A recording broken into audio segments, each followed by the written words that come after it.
오늘은 제가 말씀을 전하기 전에 마음이 조금 무겁습니다.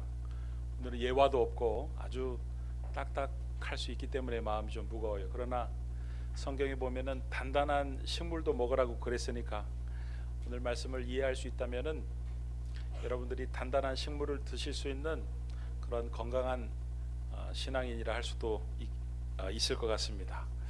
할렐루야. 여러분, 부모들이 애들을 혼낼 때 쓰는 단골 레퍼토리 가운데 지가 혼자 큰 줄 알아, 이렇게 말을 하는 경우가 있죠. 맞습니다. 어린애들은 자기가 못 봤기 때문에 부모가 자기를 키우려고 얼마나 애를 썼는지 잘 모릅니다. 애를 키운다는 게 보통 일이 아닙니다. 애가 자는 시간에 같이 자고, 애가 깨어나는 시간에 같이 깨어나고 24시간 붙어 있어야 됩니다. 그야말로 진자리 마른 자리를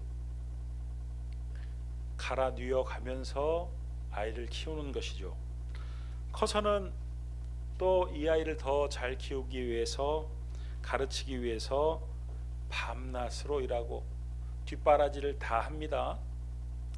그게 티가 안 나는 일이 훨씬 더 많습니다. 아이가 그래서 크는 것입니다. 지가 알아서 저절로 크는 게 절대 아니다, 이런 말씀이에요.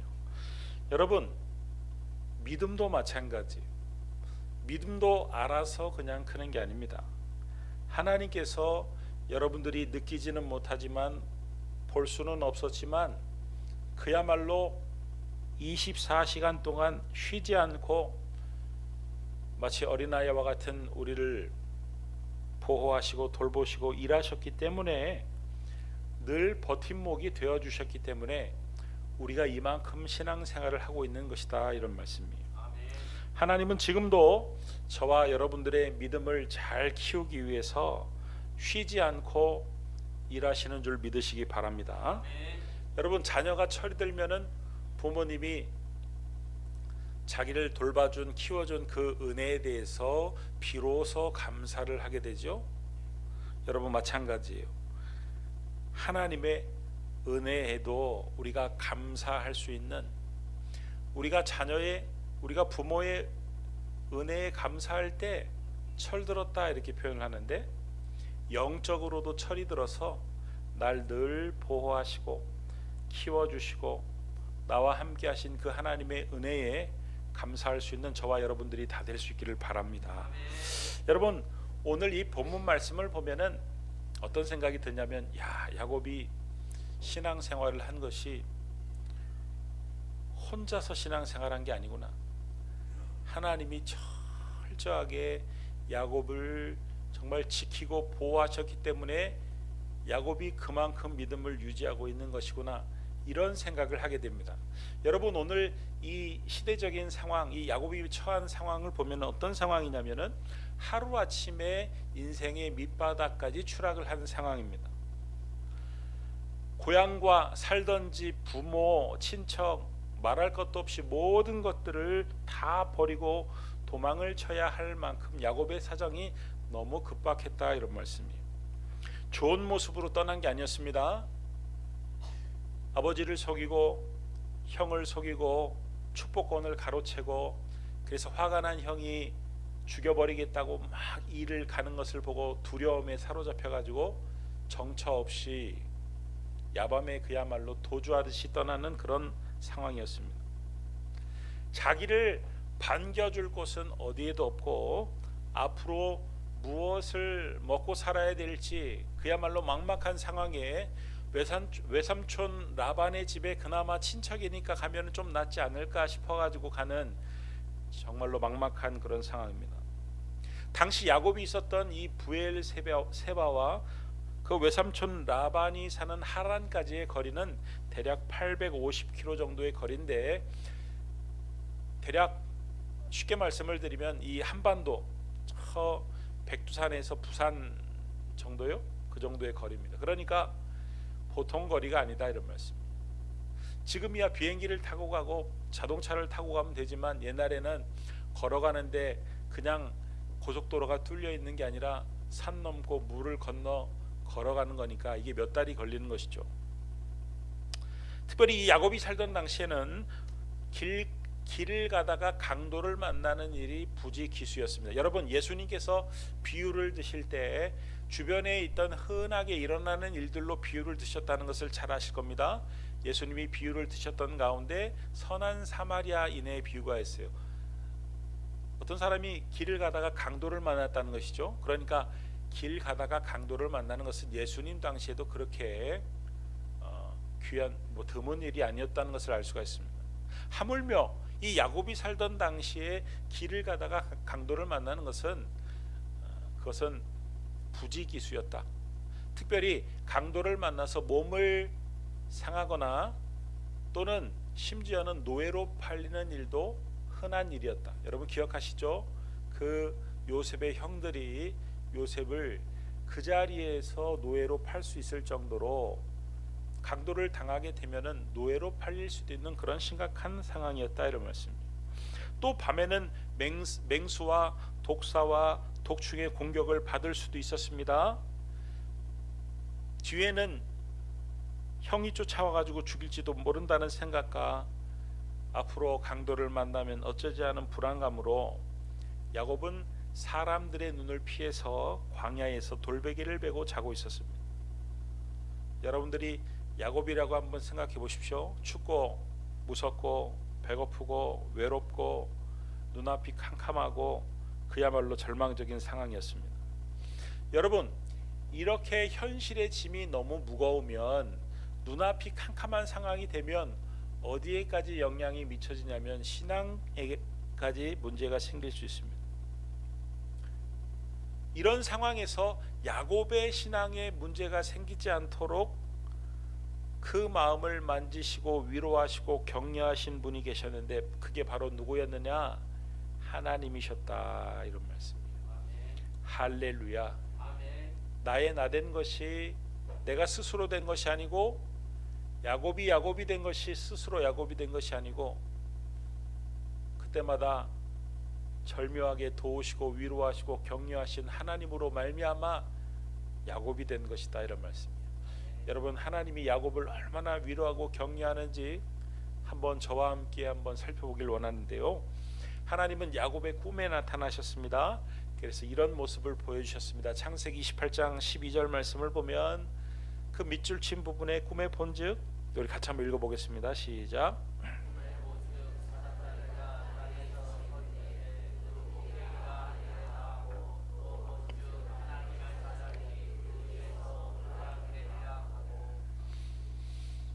여러분, 종종 새벽에 신앙생활을 잘하는, 아니 우리 교육자들 중에서도 그런 경험이 있는 분들이 참 많아요. 새벽에 잠을 자고 있으면 누군가가 서늘한 손으로 자기 이마에다 두고 손을 두고 조용히 기도하는, 새벽 기도 갔다 와서 어머니가 또는 할머니가 또는 할아버지가 또는 아버지가 그 기도를 하는, 자기가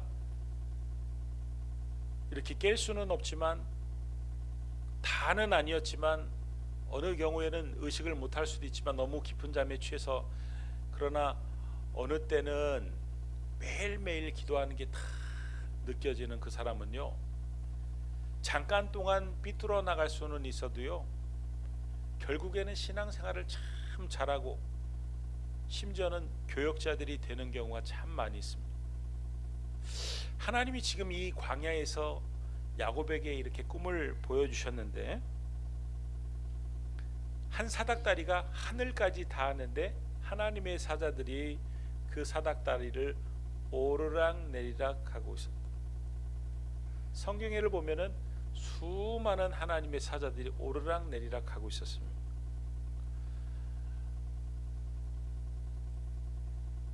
그런데 예수님께서 신약 성경에서 이런 말씀을 하셨어요. 사닥다리에 대해서 이렇게 표현하셨습니다. 요한복음 1장 51절 말씀을 보면은 또 이르시되 진실로 진실로 너희에게 이르노니 하늘이 열리고 하나님의 사자들이 인자 위에 오르락 내리락 하는 것을 보리라. 그러니까 주님이 인자 위에 당신을 사닥다리로 표현하셨어요. 사닥다리 위에 인자 위에 오르락 내리락 하는 것을 보리라. 그러니까 야곱 당시에 그 사닥다리는 누구라고 예수님이 표현하신 거냐면은 나라고 표현하셨어요. 그러니까 예수님이 말씀하신 것은 어떤 말씀이냐면 야곱 당시에 주님이 함께 계셨다는, 야곱과 함께 계셨다는, 삼위일체이신 예수님께서 야곱과 함께 계셨다는 거예요. 여러분, 얼마나 대조적인 상황인지 몰라요. 야곱은 그야말로 지금 무기력하고 아무것도 그 적막한 광야에서 할 수가 없어가지고 누워 있는데 하나님은 그와 함께 하시면서 쉬지 않고 오르락 내리락 하면서 일하시는, 여러분 이 장면은 무엇을 의미합니까? 내가 그때 너와 함께하고 있었다. 내가 너와 함께하고 있다. 나는 결코 무기력하지 하지 않다. 그러면서 너는 너의 상황과 능력을 보지 말고 능력이 많으며 너를 위해서 쉬지 않고 너와 함께 하며 일하는 나를 바라보고 나를 의지하라는 무언의 격려가 그 꿈속에 담겨 있었다. 이런 말씀이에요. 할렐루야. 하나님은 현실에 너무 짓눌려 있는 야곱의 마음을요 잘 알고 계셨어요. 그래서 그 마음을 구석구석 어루만지면서 이렇게 위로하셨습니다. 창세기 28장 13절 말씀을 보면 이렇게 위로하십니다. 그 밑줄 친 부분에 보면 내가 누워있는 땅을 내가 너와 내 자손에게 주리니. 여러분, 우리 가운데 어떤 사람들은요 낯선 곳에 가면 잠을 못 자는 분들이 계십니다. 그게 아무리 친한 친구 집일지라도, 아주 편한 친구 집일지라도 낯선 곳에만 가면은 잠을 못 자요. 남의 집이라는 이유 때문에. 그런 사람들이 종종 있습니다. 그런데 아주 친한 친구가 우리 집에서 자 그러는데, 아이고 친한 친구여도 좀 남의 집에서 자는 게 좀 낯설어요. 그런데 이 친구가 어느 날 이민을 가면서 야 네가 아주 싸게 줄 테니까 이 집을 차라리 좀 사줄래? 그래가지고 그 집을 샀어요. 그날부터 잠을 그 집에서 자는데 너무 편해요. 잠이 아주 달게 옵니다. 왜 그런 겁니까? 이제 내 집이 되었기 때문에. 그러니까 여러분, 하나님이 왜 내가 누워있는 땅을 내가 너와 내 자손에게 주겠다. 여러분, 지금 이 브엘세바에서 무려 80km나 떨어져 있는 야곱으로서는 처음 보는 낯선 환경입니다. 그런데 하나님이 그 낯선 곳이 편할 리가 없죠. 네가 누워있는 이 땅을 장차 너와 내 후손에게 주겠다. 조금 전까지만 해도 낯선 땅이었어요. 조금 전까지만 해도 남의 땅이었어요. 그런데 하나님이 장차 이 땅을 주시겠다. 야곱의 마음이 얼마나 편안해졌겠느냐, 이런 말씀이에요. 내가 돌아다니는, 내가 걷고 있는 이 땅이 남의 땅, 눈치를 봐야 되는 땅인데, 아니 하나님이 장차 이 땅을 내게 주시겠다. 내 땅을 걷는다고 생각해 보세요. 얼마나 기분이 좋았겠느냐. 그 정도로 하나님이 야곱의 마음을 편하게 해주셨다. 위로해 주셨다. 어루어 만져 주셨다. 여러분, 여러분이 절망 가운데 있을지라도 하나님은 여러분의 마음을 헤아리시고 위로해 주시고 어루어 만져 주시고 편하게 해 주시고, 또 하나님이 야곱에게 이렇게 말씀하시죠. 창세기 28장 15절 말씀을 보면 내가 너와 함께 있어. 그리고 그 끝에 보면 너를 떠나지 아니하리라. 여러분, 내가 너와 함께 있겠다, 내가 너를 떠나지 않겠다, 이 약속의 말씀처럼 그야말로 위대한 말씀이 없습니다. 혹시 여러분들이 신앙생활을 하다가 말씀 가운데, 기도 가운데, 환상 가운데, 꿈 가운데 아무튼 하나님이 내가 너와 함께 하겠다, 내가 너를 떠나지 않겠다 이렇게 약속을 받으면요, 최상의 약속을 받은 것입니다. 문제는 이 약속의 의미와 가치를 알고서 붙들고 사는 사람이 있고, 이 약속의 의미를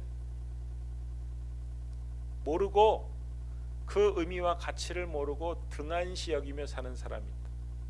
하나님이 당장 내일 1,000,000원 주겠다 그러면 그 말씀은 은혜가 되는데, 하나님이 정말 힘들고 어려워 죽겠는데 내가 너와 함께 하겠다, 내가 너를 떠나지 않겠다, 아이 그게 뭐예요, 지금 당장 내가 필요한 건 돈인데, 이럴 수 있다, 이런 말씀이에요. 여러분, 내가 너와 함께 하겠다, 내가 너를 떠나지 않겠다, 이 말씀의 의미를 제대로 깨닫고 은혜를 받고 그 막 말과 행동이 완전히 달라진 대표적인 성경의 인물이 누구냐면 여호수아입니다. 여러분, 가나안 정복을 눈앞에 두고 이 이스라엘 백성들 가운데 가장 마음이 두려웠던 사람이 있었는데, 그게 바로 누구였냐면 여호수아였습니다. 모세가 죽었습니다. 그리고 새로운 지도자로 여호수아가 뽑혔습니다. 그리고 지금 가나안 정복을 해야 되는데, 이 여호수아는 가나안 땅에 대해서 너무나도 잘 알고 있습니다. 왜냐하면 12명의 정탐꾼 중에 하나였기 때문에 그 가나안 땅에는 얼마나 무시무시한 사람들이 사는지, 얼마나 무시무시한 무기를 갖고 있는지, 그곳이 얼마나 험한 곳인지 잘 알고 있었던 사람이, 정복하기가 만만치 않다는 것을 누구보다도 더 잘 알고 있었던 사람이었습니다. 그러니까 하나님께서 계속 여호수아서 1장에 보면은 마음을 강하게 하고 담대하게 하고 놀라지 말라고 반복해서 말씀하시는 이유는 뭐예요? 아무래도 인간이니까 흔들릴 수 있고 두려워할 수 있기 때문에 그렇습니다. 그리고 모세라는 위대한 지도자의 뒤를 이어서 지도자가 된다는 것은 이게 보통 일이 아닙니다. 전임자가 탁월하면요, 아무리 후임자가 와서 잘해도요 자꾸 비교를 하게 되어 있습니다. 잘하면은 그냥 전임자 비슷하게 하는구만, 못하면은 거봐 전임자보다 훨씬 못, 비교를 당하게 되어 있습니다. 그러니까 여러 면에서 그야말로 두려울 수밖에 없고 힘들 수밖에 없는 상황인데, 하나님께서 이 말씀 딱 한마디를 하시니까 이 여호수아가 갑자기 힘을 얻어가지고 진격, 가나안으로 진격. 어떤 말씀이었냐면 여호수아서 1장 5절 말씀을 보면 하나님이 기가 막힌 말씀을 하세요. 내가 모세와 함께 있었던 것 같이 너와 함께 있을 것임이니라. 여러분, 여호수아는 모세의 부관으로서 모세를 24시간 동안 시중을 들었던 사람입니다. 그러니까 모세의 나약함을 너무나도 잘 알았던 사람입니다. 여러분, 아무리 위대한 영적인 지도자인 것 같아도 옆에서 24시간 지켜보면요 한없이 연약한 사람입니다. 그런데 하나님께서 그렇게 나약한 모세와 함께 하시니까 못할 일이 없고 안 되는 일이 없고 불가능한 일이 없고, 모세의 나약함은 중요한 게 아니에요. 하나님이 함께 하시니까 위대한 일들이 벌어지는 것을 여호수아가 두 눈으로 똑똑히 보았습니다. 그렇기 때문에 그러면 하나님이 나와 함께 해주신다면 저도 할 수 있습니다. 그래가지고 자신감을 가지고 가나안으로 진격을 한 것이다, 이런 말씀입니다. 할렐루야. 아멘. 여러분, 그런데 하나님께서 우리에게도 동일한 약속을 하셨던 것을 아십니까? 야곱에게 내가 너와 함께 하겠다, 너를 떠나지 않겠다. 여호수아에게 모세와 함께 한 것처럼 내가 너와 함께 하겠다. 그런데 예수님이 우리에게도 동일한 약속을 하셨어요. 마태복음 28장 20절 말씀을 보니까 내가 세상 끝날까지 너희와 항상 함께 있으리라. 할렐루야.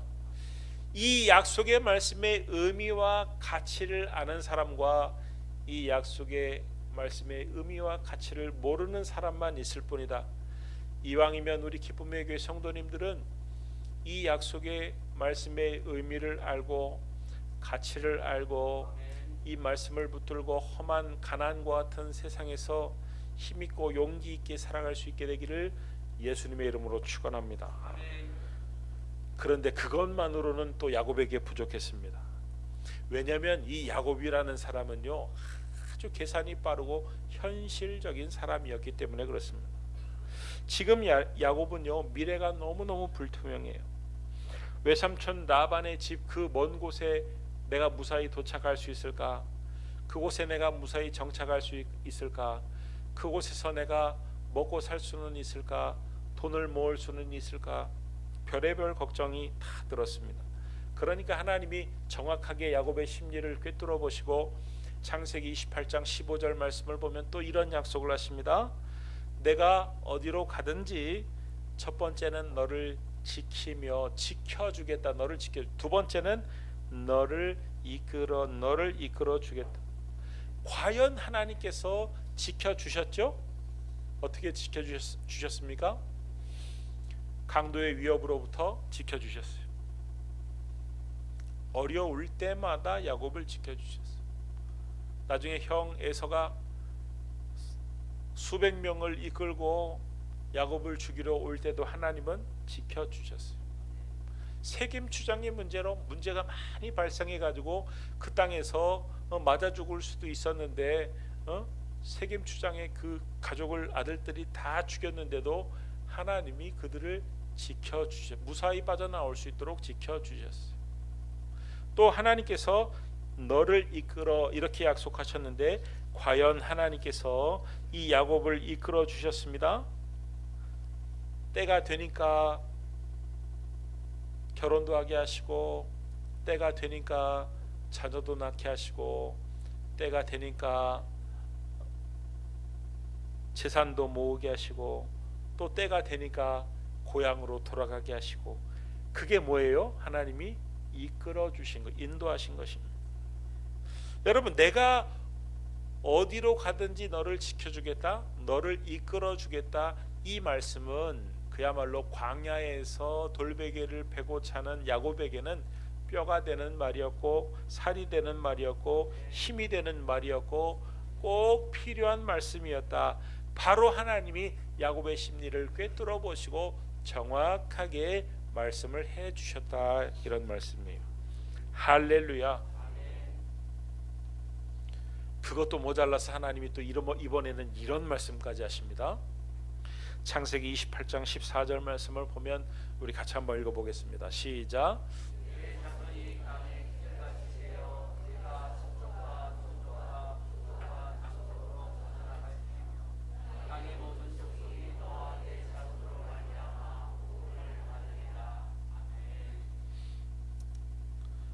하나님이 왜 이런 말씀을 갑자기 하셨을까요? 축복의 말씀을 하셨어요. 지금 야곱의 내면에는 아버지와 형을 속여가지고 장자권도 빼앗고 축복권도 가로채고 거기에 대한 부담감이 있었습니다. 하나님이 과연 이것을 인정해 주실까? 형도 혼내고 아버지도 혼냈는데 하나님은 꾸짖지 않으실까? 너희 나쁜 놈, 아버지를 속여가지고 가로채? 그런데 하나님께서 지금 어떤 말씀이에요? 그 가로챈 축복권을 인정하시는 말씀을 하고 계시는 것입니다.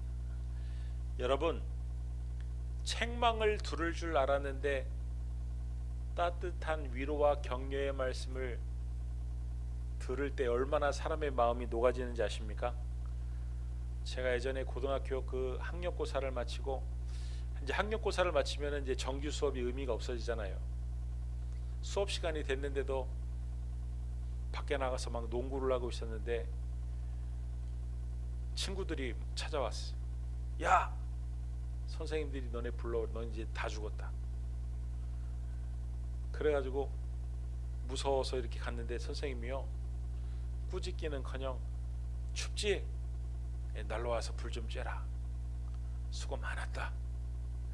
야, 이 꾸짖음을 당할 상황에 책망과 그 꾸짖음을 당할 상황에 위로와 격려를 받으니까요, 얼마나 마음이 따뜻하든지 잊혀지지가 않아요. 책망을 받아야 될 상황에 하나님이 축복의 말씀으로 야곱을 위로와 격려를 하셨을 때 야곱의 마음이 얼마나 따뜻해지고 힘을 얻게 되었을까. 여러분, 하나님은요 우리의 신앙이 어떻게든 자라기를 위해서 쉬지 않고 애를 쓰시는 분인 줄 인정하시기 바랍니다. 나의 나된 것은 오직 하나님의 은혜로 된 것인 줄 믿으시기 바랍니다. 지금까지 내가 이렇게 신앙생활을 하고 있는 것은 내가 잘나서가 아니라 그야말로 자격도 없고 허물 많고 그대로 내버려 두면 죄악의 밭으로 달려만 가게 될 나를 긍휼히 여기시는 하나님께서 위로하시고 격려하시고 때로는 꾸중할 상황에서도 칭찬해 주시는 그 하나님의 위로로 말미암아 이렇게 신앙생활을 하고 있는 줄 믿으시기 바랍니다. 여러분, 종합해 보면은 하나님은요 우리를 너무너무 사랑하시고 우리가 잘 되기를 바라시는 분이십니다. 하나님은 어떤 상황에서도 우리의 신앙이 결코 뒤로 물러나는 것을 기뻐하지 않는 분이십니다. 어떻게든 하나님은 우리의 신앙이 한 걸음 한 걸음 앞으로 전진하기를 원하시는 분이십니다. 그래서 히브리서 10장 38절 말씀을 보면은 뒤로 물러가면 내 마음이 그를 기뻐하지 아니하리라. 주님은 우리의 신앙이 뒤처지는 것을, 뒤로 물러나는 것을 결코 기뻐하지 않는다는 말씀. 이 말씀은 문자적으로 하면 나는 너의 신앙이 물러서지 않기를 바란다 이런 말씀이고, 그리고 어떻게든 이 말씀은요 나는 네 신앙이 물러나지 않도록 너를 뒤에서 든든히 받쳐줄 거야, 지켜줄 거야, 이런 의미의 말씀입니다. 여러분, 하나님은요 시대마다 상황마다 당신의 백성들의 믿음이 흔들리고 뒤로 물러나는 그 상황에서 더 이상 뒤로 물러나지 않도록 버팀목 역할을 해주셨습니다. 엘라 골짜기에서 블레셋과 싸움을 할 때 그 골리앗이 매일매일 그 이스라엘 백성들을 조롱하고 놀리고 그야말로 협박을 하고, 그래서 이 이스라엘 백성들이 골리앗을 바라보면서 신앙이 흔들리고 믿음이 뒤로 후퇴하려고 할 때 하나님은 기가 막히게도 다윗이라는 어린 소년을 통해서 골리앗을 물리치게 함으로 그들의 신앙이 더 이상 뒤로 물러나지 않도록 다윗이라는 버팀목을 사용하셔서 그들의 신앙이 더 이상 물러가지 않도록 붙들어 주셨다, 이런 말씀이 할렐루야. 여러분, 사도 바울이 위대한 사도가 되었던 것은 처음에 다메섹 도상에서 은혜를 받았지만 아무도 사도 바울을 예루살렘 교회에서 동역자로 인정하지 않고 받아주려고 하지 않았어요. 왜냐하면 기독교인들을 핍박했던 것을 너무나도 잘 알았기 때문에. 그때 하나님께서 바나바라는 사람을 붙여주셔가지고 보증을 하게 하시고, 그래가지고 사도 바울이 사역을 시작을 할 수가 있었던 거예요. 하나님은 기가 막힌 그 상황에서 바나바를 버팀목으로 사용해 주신 것입니다. 여러분, 초대교회가 그렇게 은혜롭고 부흥할 수 있었던 것은, 베드로는요 성격도 급해가지고 일을 막 잘 저지르는 스타일입니다. 그래가지고 가난한 사람만 보이면은 그정령 데려와가지고 도우려고 막 그러다 보니까 구제 때문에 문제가 발생해서, 그때 말없이 그 뒤에서 그 베드로의 사역을 뒷받침해주는 사람이 그 사람이 바로 바나바였어요. 그렇게 하나님은 시대마다 상황마다 믿음이 뒤로 물러나지 않도록 하나님은 버팀목 역할을 할 수 있도록 사람을 그렇게 붙여주신다. 여러분, 내 주위에도 하나님은 내 신앙이 뒤로 물러서지 않도록 붙여주시는 분들이 분명히 있을 겁니다. 어떤 분은 그분이 아내, 어떤 분은 그분이 남편, 어떤 분은 그분이 부모님, 어떤 분은 그분이 교회 교역자, 또 신앙의 동료. 버팀목이 되도록 하나님이 나에게 붙여주신